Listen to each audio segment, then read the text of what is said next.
உடனே வெளியே வருகிறார். வந்து பார்க்கிறார், தன் மகன் தலை துண்டாகி கிடப்பதை பார்த்து ஆத்திரம் அடைந்து இவர் வந்துட்டு பத்ரகாளி காளி எல்லாரையும் அனுப்பிவிட்டு போர் செய்ய துவங்குகிறார். இவ்வாறு போர் நடந்து கொண்டிருக்க தேவர்கள் எல்லாம் பலத்த அடி வாங்கிட்டு இருக்காங்க. இந்த நேரத்துல சிவபெருமான் கிட்ட வந்துட்டு, ஐயா இப்படி எல்லாம் நடந்துட்டு இருந்தா உலகம் அழிஞ்சிரும், நீங்க ஒரு முடிவுக்கு வாங்க அப்படின்னு சொல்லவும் பார்வதி தேவியை போயிட்டு சமாதானப்படுத்த சிவபெருமான் போறார். சிவபெருமான் போகும்போது சிவபெருமானை பார்த்துட்டு ரொம்ப கோவத்துல பார்வதி தேவி ரொம்ப சினம் கொண்டு நிற்கும் போது, என் மகன் உயிரோட வரணும், எல்லாரையும் போல அவனுக்கும் ஒரு இடம் கொடுக்க வேண்டும், என் முதன்மை இடம் அவனுக்கு கொடுக்க வேண்டும் அப்படின்னு சொல்லி பார்வதி தேவி கேட்கிறாங்க.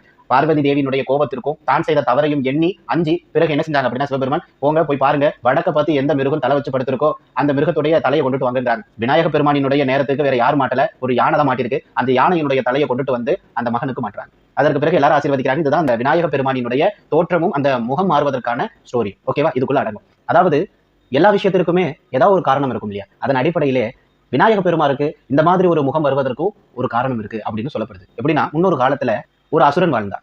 அவனுடைய பேரு கஜமுகாசுரன் அப்படின்னு சொல்லுது. இந்த கஜமுகாசுரன் என்ன செய்யறான் அப்படின்னா, சிவபெருமானை நோக்கி கடும் தவம் புரிகிறான். தவம் புரிஞ்சு ஒரு வரத்தை ஒன்று வாங்குறான். என்ன வரம் அப்படின்னா, மனிதனாலையும் விலங்குகளாலையும் ஆயுதங்களாலையும் என்ன அழிக்கப்படாத அளவுக்கு நான் சக்தி வாய்ந்தவனா இருக்கணும். ஆயுதம், மனிதன், மிருகம் இவற்றால் என்னை வெல்லவும் கொல்லவும் முடியாத அளவுக்கு எனக்கு ஒரு வரம் வேண்டும் அப்படின்னு கேட்டு வாங்கிட்டார். உடனே சிவபெருமானும் அவர் கடும் தவம் புரிந்ததுனால அதை கொடுத்துட்டாங்க. ஆனா அந்த வரத்தை வச்சு பல தேவர்களை அவர் ரொம்ப உண்டில்லன் பண்ணதாக ஒரு கதை ஒன்று சொல்லப்படுது. சரியா? இதன் அடிப்படையில இவர் அழிச்சே ஆகணுங்கிறதுக்காகவே இந்த விநாயக பெருமாள் பிறந்திருக்காரு. எப்படி அப்படின்னா, இப்ப வந்துட்டு கஜமுகாசுரனை வந்துட்டு இவர் வந்துட்டு ஒரு போர்ல வந்துட்டு சந்திக்கிறார்.